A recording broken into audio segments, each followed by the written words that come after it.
BRS working president KTR కీలక వ్యాఖ్యలు చేస్తారు. ఇకపై తెలంగాణ భవన్ కేవలం పార్టీ కార్యాలయం కాదని ప్రజల సమస్యలు పరిష్కరించే జనతా గ్యారేజ్ అని ఆయన ప్రకటించారు. ఎవరికి ఏ కష్టం వచ్చినా ఇక్కడికి రావచ్చని, న్యాయ సహాయం కోసం నిపుణులైన న్యాయవాదులు అందుబాటులో ఉంటారని భరోసానిచ్చారు. Regional ring road RRR alignment వల్ల నష్టపోతున్న రైతులు తెలంగాణ భవన్ లో కేటీఆర్ ను కలిశారు.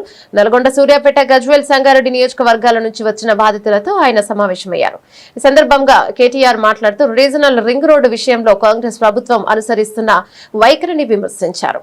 తమ ప్రభుత్వ హయాంలో మల్లన్న సాగర్, కొండపోచమ్మ సాగర్ నిర్వాసితులతో తామే స్వయంగా రోజుల తరబడి చర్చలు జరిపి మెరుగైన పరిహారం ఇల్లు ఇచ్చి ఒప్పించామని గుర్తు చేశారు. కానీ ప్రస్తుత కాంగ్రెస్ నాయకులు రైతుల సమస్యలు తెలుసుకునేందుకు క్షేత్ర స్థాయికి వెళ్లడానికి ముఖం చాటేస్తున్నారని ఆయన ఆరోపించారు. గతంలో ఔటర్ రింగ్ రోడ్డు, ఓఆర్ఆర్ విషయంలోనూ కాంగ్రెస్ ప్రభుత్వం ఇలాగే అలైన్మెంట్లు మార్చి రైతులను ఇబ్బందులు గురిచేసిందని కేటీఆర్ విమర్శించారు. అలైన్మెంట్లు మార్చి పేదల జీవితాలతో ఆడుకోవడం కాంగ్రెస్ కు కొత్తేమీ కాదన్నారు. ఆర్ఆర్ఆర్ అలైన్మెంట్ ను శాస్త్రీయంగా ఖరారు చేసే వరకు బీఆర్ఎస్ పార్టీ రైతులకు అండగా నిలుస్తోందని ఆయన స్పష్టం చేశారు. మీరున్నప్పుడు చేయలేదా? మల్లన్న సాగర్ కట్టలేదా? ఆందోళనలు కాలేదా? కొండపోచమ్మ సాగర్ కట్టలేదు? అవును అయినాయి. ఇక్కడ కేసీఆర్ ఏం చేసిండు? పిలుచుకొని మాట్లాడిండు. ఆ రోజు మంత్రులు డైరెక్ట్గా పోయి రోజులు చర్చలు చేసి ఒప్పించి మెప్పించి వాళ్ళకి ఎంత ఇయ్యాలనో ఇప్పించి, అవసరమైతే ప్లాట్ ఇచ్చి, ఇల్లు ఇచ్చి, పరిహారం ఇచ్చి, వాళ్ళకి రేపటి రోజున మీ భూముల విలువ పెడుతుందని చెప్పి సంజాయించి కాలు పట్టుకొని కడుపులో తల పెట్టుకొని ఒప్పించుకున్నాం, ఆఖరికి చేసుకున్నాం.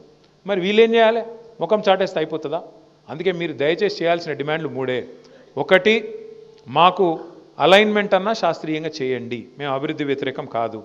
రెండు, నష్టపరిహారం సమంజసంగా ఇవ్వండి. ఇది సరిపోదు. ఏ రకంగా కూడా బహిరంగ మార్కెట్లో ఒక రేటు ఉంది, ఎస్ఆర్ఓ రేట్ ఒకటి ఉంది.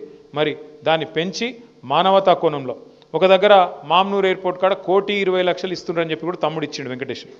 ఎకరానికి ఎయిర్పోర్ట్ 1,20,00,000 ఇస్తారు. మరి మీ దగ్గర ఎందుకు ఇవ్వద్దు అనేది మీ ప్రశ్న. అది వాస్తవమో కాదో నాకు తెలియదు. చూడండి, వాస్తవం అయితే సంతోషమే రాములన్న. అయితే అవన్నీ కూడా లాయర్లకు ఇవ్వండి. అదే చెప్తున్నాను. ఎందుకు చెప్తున్నా అంటే వాళ్ళు ఇంటూరు కాబట్టి, ఎవరికన్నా మీకు న్యాయ సలహాలు కావాలంటే, మీకు ఎవరికన్నా సరే న్యాయ సలహాలు కావాలంటే, ఇగో మన తెలంగాణ భవన్ గారు దీని పేరు ఇప్పటి నుంచిగా జనతా గ్యారేజ్. మీరు ఎప్పుడంటే అప్పుడు రావచ్చు, మీకు ఏ సమస్యలు ఉన్నా వాళ్ళకి చెప్పచ్చు. మీకు న్యాయపరంగా కూడా ఎలాంటి చిక్కులు లేకుండా, ఇబ్బంది లేకుండా వాళ్ళు మీకు సలహాలు కూడా ఇస్తారు. ఇక మీ వాళ్ళే ఉన్నారు, ఇదంతా నాయకులు.